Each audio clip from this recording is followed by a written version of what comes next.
Greetings, this is iVideo. My name is John Savers. I'm your host, and today we'll continue our series about World War II and that facet of it known as the concentration camps, the so-called Holocaust. Now, I've mentioned in the past that iVideo is a program series that deals with history in a broader sense. That is, we might look at art or science, we may look at military history or education and so forth.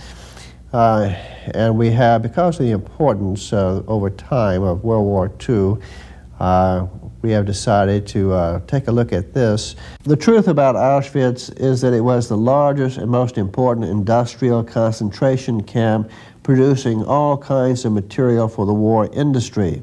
The camp consisted of synthetic coal and rubber plants built by IG Farben Industry, for whom the prisoners supplied labor. Auschwitz also comprised an agricultural research station with laboratories, plant nurseries, and facilities for stock breeding, as well as Krupp's armament works.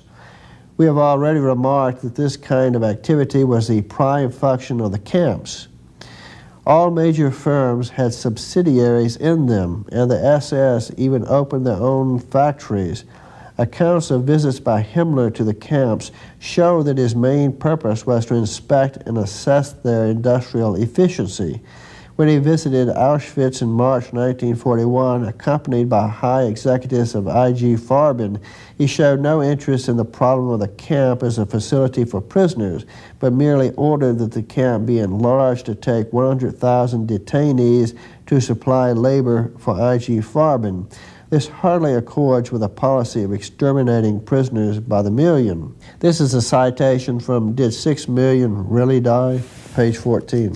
Now, people, just recalling to your attention at this point, this is a country which is in a life and death struggle on two fronts. It can hardly afford to take its able-bodied men from these fronts to put them working in industry. They really, indeed, needed these internees to work in the factories that were forced labor. They were in some respects, slave-like in that sense. They were paid, as is customary, I think, by slave operations. They were paid in room and board, and if they were able-bodied, they didn't have too much choice. But work in itself never killed anybody, and although there are plenty of people who don't like work, there are plenty of people who would rather work than just sit around vegetating.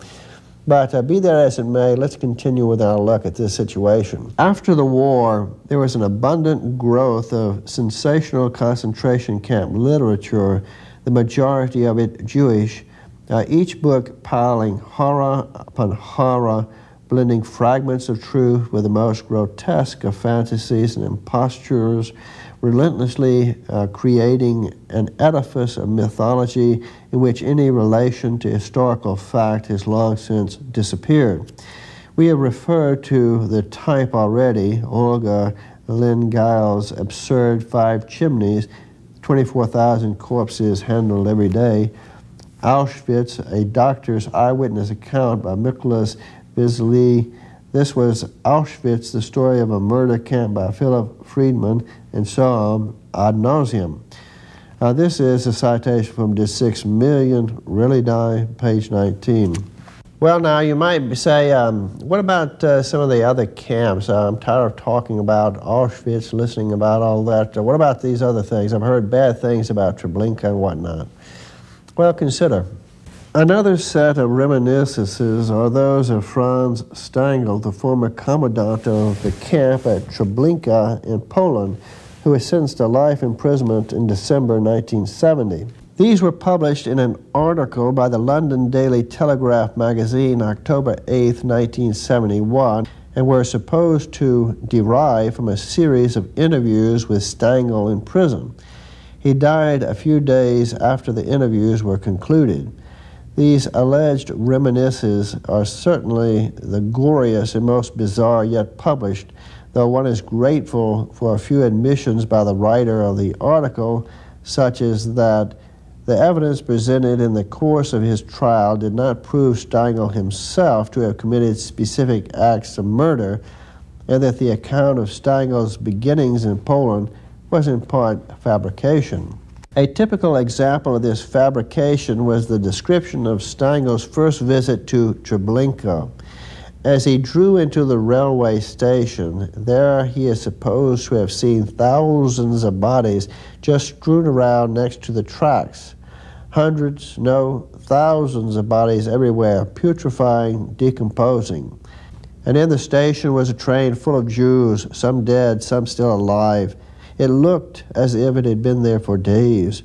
The account reaches the heights of absurdity when Stengel is alleged to have got out of his car and stepped knee-deep into money. I didn't know which way to turn, which way to go. I waited in paper notes, currency, precious stones, jewelry, and clothes. They were everywhere, strewn all over the square. The scene is completed by whores from Warsaw, weaving drunk, dancing, singing, playing music, who were on the other side of the barbed wire fences. To literally believe this account of sinking knee-deep in Jewish banknotes and precious stones amid thousands of putrefying corpses and lurching, singing prostitutes would require the most phenomenal degree of gullibility, and in any circumstances other than the 6 million legend, it would be dismissed as the most outrageous nonsense. The statement, which certainly robs the Stengel memoirs of any vestige of authenticity, is his alleged reply when asked why he thought the Jews were being exterminated. They wanted the Jews' money, is his answer. That racial business was just secondary. The series of interviews are supposed to have ended on a highly dubious note indeed. When asked whether he thought there had been any conceivable sense in this horror, the former Nazi commandant supposedly replied with enthusiasm, "Yes, I am sure there was. Perhaps the Jews were meant to have this enormous jolt, to pull them together, to create a people, to identify themselves with each other. One could scarcely imagine a more perfect answer had it been invented." This is a citation from Did 6 Million Really Die? Page 18. Well, people, that does sound a bit like somebody is trying to put words in Stengel's mouth, doesn't it? This fantastic tale is something which could be analyzed. However, one, it is so absurd as to be possibly another attempt by another German officer to undermine the whole Holocaust claim by the absurdity of his claims and his comments. Secondly, the business about the Jewish banknotes may be analyzed as a addendum, so to speak, after it was thought or perceived that in the future, with claims being made upon Germans and Europeans and so forth for money, that some sort of evidence should be adduced that there was vast amounts of money on the part of Jews which could have been stolen. I got my doubts about that. I know that those truly rich Jews were generally well connected, such as the Warburgs, and they did not really suffer financially in this war. I think that they all escaped, generally speaking, to Switzerland or England or to someplace safe and kept their loot. As for the ordinary Jews, I do not think that they had the kind of money that has subsequently been claimed. I think that they were pretty much like ordinary Germans and that their bank accounts would be therefore pretty ordinary also, perhaps a little bit larger than the Germans, but nevertheless relatively modest. Therefore, I see this as a clever means of providing evidence for the future, for future claims, and hence I believe it's a rather odious and immoral gesture. But be that as it may, let's continue.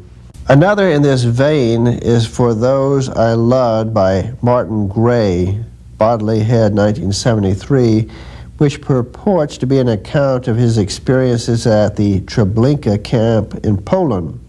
Gray specialized in selling fake antiques to America before turning to concentration camp memoirs. The circumstances surrounding the publication of his book, however, have been unique because for the first time with works of this kind, serious doubt was cast on the authenticity of its contents. Even Jews, alarmed at the damage it might cause, denounced his book as fraudulent and questioned whether he had ever been at Treblinka at all, while BBC Radio pressed him as to why he had waited 28 years before writing his experiences. It was interesting to observe that the personal opinion column of the London Jewish Chronicle, March 30, 1973, although it roundly condemned Gray's book, nevertheless made grandiose additions to the myth of the 6 million. It stated that nearly 1 million people were murdered in Treblinka in the course of 1 year. 18,000 were fed into the gas chambers every day. It is a pity indeed that so many people read and accept this kind of nonsense without exercising their minds. If 18,000 were murdered every day, the figure of 1 million would be reached in a mere 56 days, not in the course of a year. This gigantic achievement would leave the remaining 10 months of the year a total blank. 18,000 every day would in fact mean a total of 6,480,000 in the course of a year. Does this mean that the 6 million died in 12 months at Treblinka? What about the alleged 3 or 4 million at Auschwitz? This kind of thing simply shows that once the preposterous compromise figure of 6 million had scored a resounding success and become internationally accepted, any number of impossible permutations can be made and no one would even think to criticize them. In its review of Gray's book, the Jewish Chronicle column also provides a revealing insight into the fraudulent allegations concerning gas chambers. Gray recalls that the floors of the gas chambers sloped, whereas another survivor who helped build them maintains that they were at a level. This is a citation from Did 6 Million Really Die? Page 19.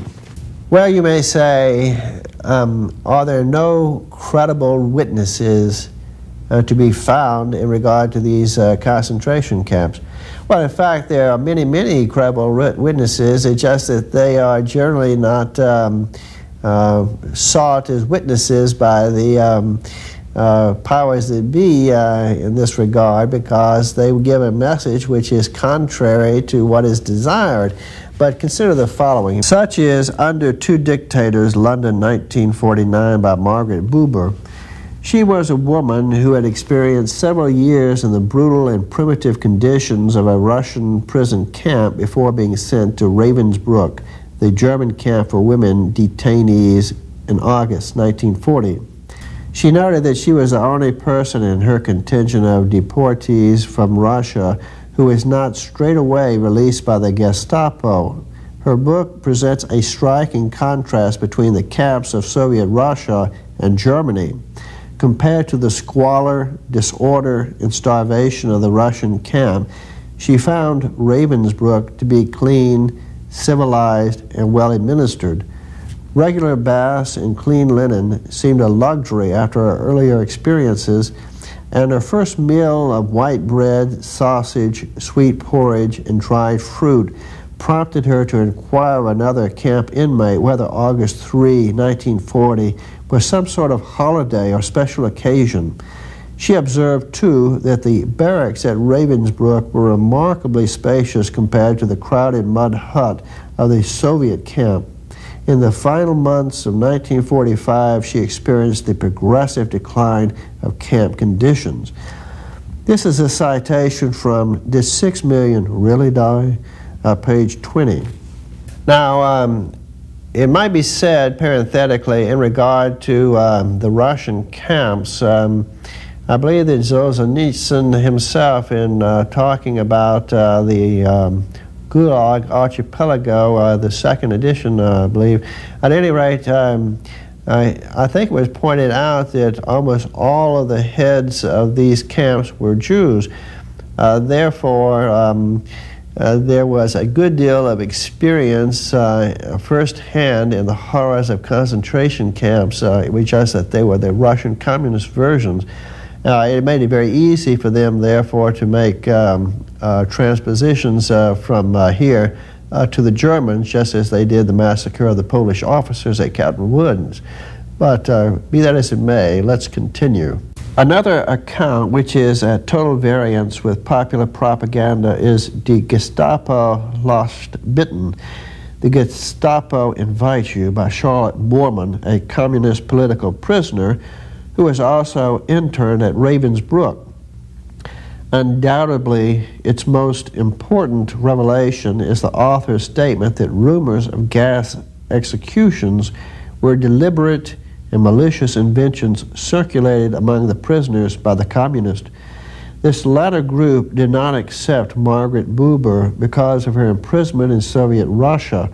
A further shocking reflection on the post-war trials is the fact that Charlotte Bormann was not permitted to testify at the Rastatt trials of Ravensbrück camp personnel in the French occupation zone, the usual fate of those who deny the extermination legend. This is a citation from Did 6 Million Really Die? Well, you may say, what about the camps generally speaking? Are there any credible sources for them as a general proposition? Well, consider that several thousand camp inmates did die in the chaotic final months of the war brings us to the question of their wartime conditions. These have been deliberately falsified in innumerable books of an extremely lurid and unpleasant kind. The Red Cross report of the ICRC examined below demonstrates conclusively that throughout the war the camps were well administered. The working inmates received a daily ration even throughout 1943 and 1944 of not less than 2,750 calories, which was more than double the average civilian ration in occupied Germany in the years after 1945. Internees were under regular medical care, and those who became seriously ill were transferred to hospital. All internees, unlike those in Soviet camps, could receive parcels of food, clothing, and pharmaceutical supplies from the Special Relief Division of the Red Cross.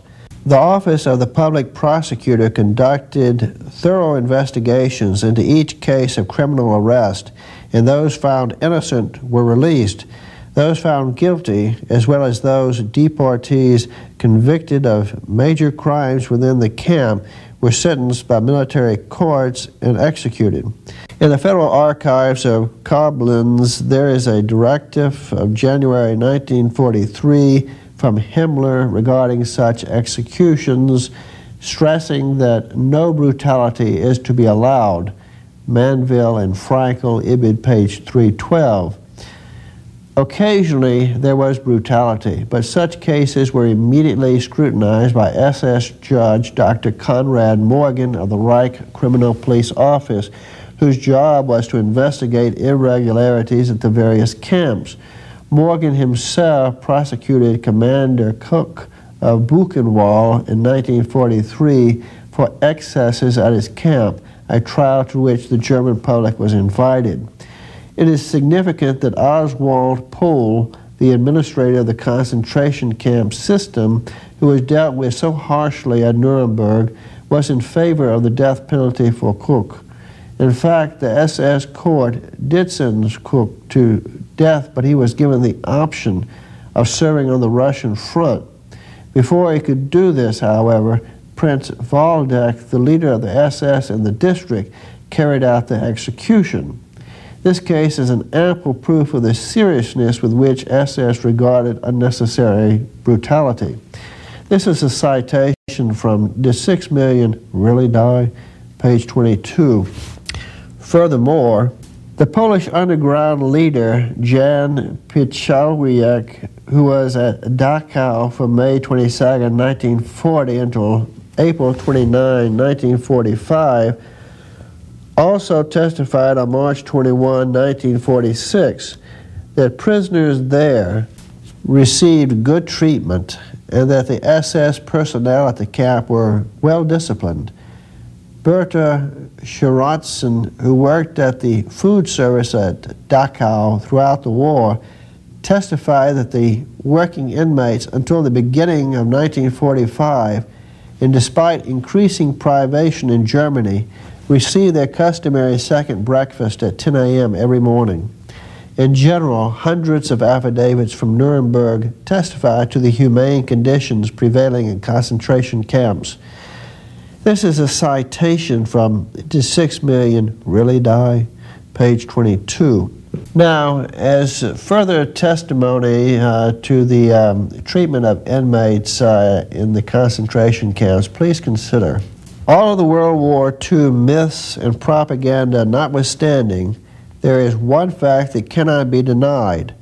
During the war, the Nazi authorities permitted the International Red Cross to visit the concentration camps and supply food relief and other assistance to these very Jewish internees that, or so history tells us, the Nazis were determined to exterminate. A report issued by the Red Cross after the war reported that as many as 9,000 parcels were packed daily. From the autumn of 1943 until May 1945, about 1,112,000 parcels with a total weight of 4,500 tons were sent off to the concentration camps. The Red Cross was in a position to transfer and distribute in the form of relief supplies over 20 million Swiss francs collected by Jewish welfare organizations throughout the world, in particular by the American Joint Distribution Committee of New York. It might upset some to know, additionally, that the Red Cross complained that it was the Allied blockade of Europe that was largely responsible for obstructing the Red Cross relief efforts. The Red Cross turned to Romania, Hungary, and Slovakia for food purchases, not Kansas, Nebraska, and Iowa. This is a citation from the Facts and the Myths about the Holocaust, page 8. But the problems attendant upon the concentration camp internees and the concentration camp structures and systems by the Allied bombing was something which should well be considered by the viewer in understanding the situation, the objective condition in the latter days. But please consider, Holocaust history is also rife with reports of mass extermination at the concentration camp at Buchenwald. However, in 1995, even the American Jewish Committee revealed in its report the changing shape of Holocaust memory, that most of the dead probably succumbed to hunger, disease, and a neglect that was general in the immediate post-war era of shortages and famine. This a far cry from the popular perception of Buchenwald as a center of mass extermination. This is a citation from the Facts and the Myths about the Holocaust, page 13. And in connection with this, I'd like you to consider the following. It gives you a sense of how perhaps greed can come into the picture and make objective evaluations of history more difficult. Please consider.